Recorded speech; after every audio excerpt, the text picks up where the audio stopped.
Now, I know that matchday 1 isn't even over yet, but I felt like there was already plenty to talk about. So in this video, I'm going to talk about players to buy and avoid ahead of matchday 2.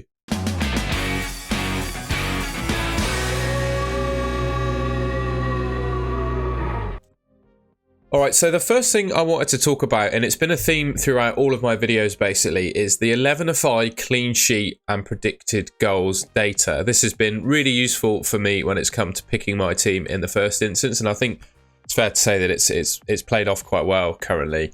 Looking at matchday 2, I think with the way that the transfer system works in this game, people are going to be wanting to use transfers, right? I think it makes sense to use all of your transfers, if possible, every week.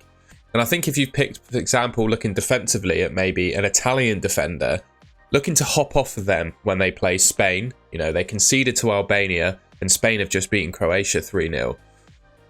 I think we should be targeting teams with good clean sheet odds for matchday 2. I'm looking at Croatia, and I know I've just said they lost 3-0 to Spain. I'll talk about them now actually. I think Croatia are actually a really decent team to target.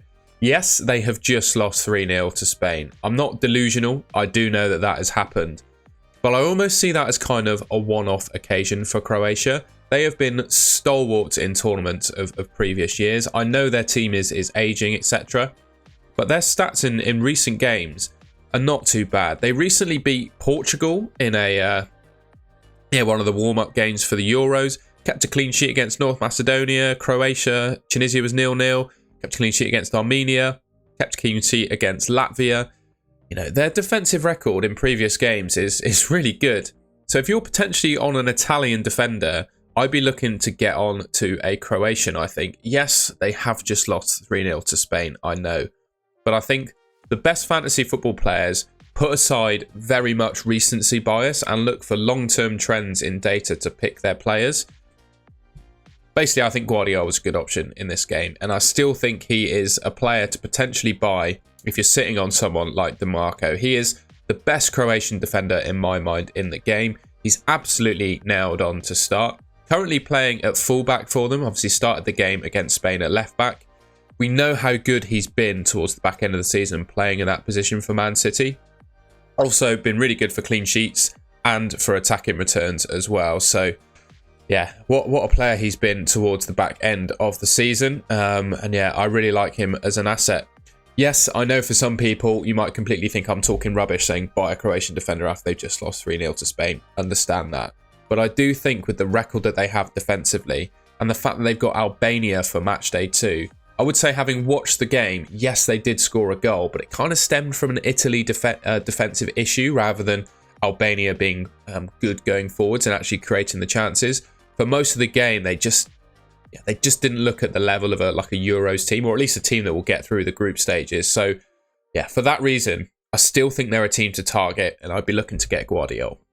Just going back to the predicted goals. Now, one team that we have seen play already and really impressed me is Germany.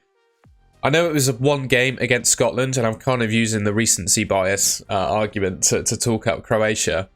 But Germany looked exceptional against Scotland. They really looked like a team that could go on and win the whole tournament, or at least get far, and I think they'll quite easily win their group. They looked really free from like an attacking perspective, creating lots of chances. They just looked fantastic going forward and pretty solid defensively as well. I know they conceded a goal, but Scotland in that game accumulated 0.01 XG.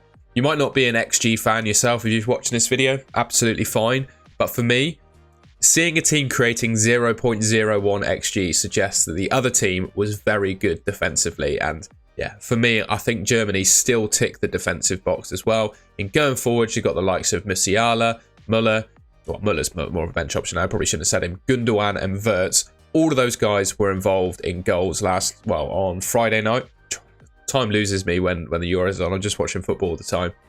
But yeah, that all happened on Friday. They look really good going forward and really good defensively. So particularly those forwards players from Germany, you know, Wirtz, Gundogan, Musiala and Havertz. I can't really pick between them. I think they're all great options and players you should really consider buying. Now, if you're not a big fan of or don't necessarily agree what I said about Guardiola and Croatia, I think Jonathan Tah is a great option as well defensively. Again, if you're on an Italian defender, which I think quite a lot of the game are, I think Jonathan Tah is a great buy. Like I said, Germany have got a really nice group. They've been great defensively. He doesn't really offer much from an attacking perspective, I'll admit. But at 4.5 million, alongside Mittelstadt, I'm assuming most people watching this video have probably got Mittelstadt in their team already, so I'm not going to talk about him. But him alongside Jonathan Tah, I think makes for a really good defensive double up. And again, you know, Scotland obviously scored against them, right? But it was a 0.01 XG chance. Absolutely nothing in it. It was an absolute knob-end rebound off Rudiger, right? It wasn't a goal that was worked through the German defence. So it still makes me think that Germany are going to be solid defensively. And yeah, Tah at 4.5 million, I think, is a really, really good option. Next up then, I was watching that Spain and Croatia game, and I have to say, I thought Fabian Ruiz was absolutely excellent. Not really a player that I considered at the start of the game, but looking on his stats and stuff for Spain, they're absolutely excellent. 12 returns in 24 starts is pretty good. He's got a really good record, as you see there, for Spain, and he's clearly just a darling of the Spain manager. Stayed on the pitch for 90 minutes. They obviously looked okay defensively. Well, very decent defensively. Kept a clean sheet. Obviously, keeper had to save a penalty for it. He got an assist, scored a goal, and made 3 ball recoveries. Like, midfielder that can do all that and make ball recoveries, I think is a great option. You can't really ignore it. I mean, yeah, probably my highlight performance in fantasy football so far. Well, probably for Saturday at least anyway. Yeah, can't make a video about players to buy and avoid without talking about Fabian Ruiz. I think he's a nice option, particularly if there's a player in your team, you know, with a tough fixture in matchday 2, or you're on a chip maybe, you're not particularly happy. He could be your man.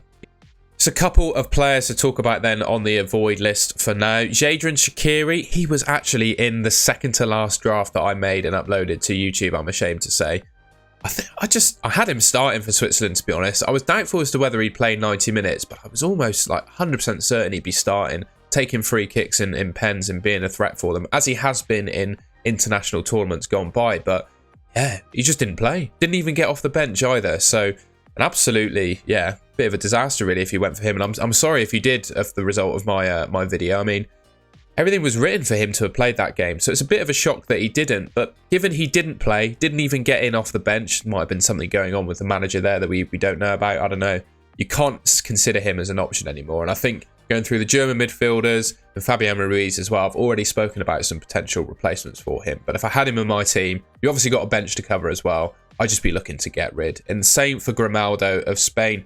I expected him to start, thought he'd be a really good option. You know, historically, Spain have always had Jordi Alba, a really attacking left back. Grimaldo kind of fills that hole for me, but he didn't play. Favoured Cucurella instead. Whether or not Grimaldo plays in the next game because the manager wants to change things up tactically, I don't know. But given he didn't play the first one, I just don't think you can risk him in your team anymore. And I've already spoken about some replacements for him as well. The Croatian defenders, if you look past how they did against Spain, I think are good options when they've got Albania next up. And I also think the German defence are going to be really strong as well. So a few replacements there for Grimaldo and Shaqiri if you need to get rid. Alright, and that's the end of the video. I hope you enjoyed that. If you did, I'd really appreciate it if you could leave me a like rating. Subscribe to the Golden Goal channel, which as always should be about there on your screen.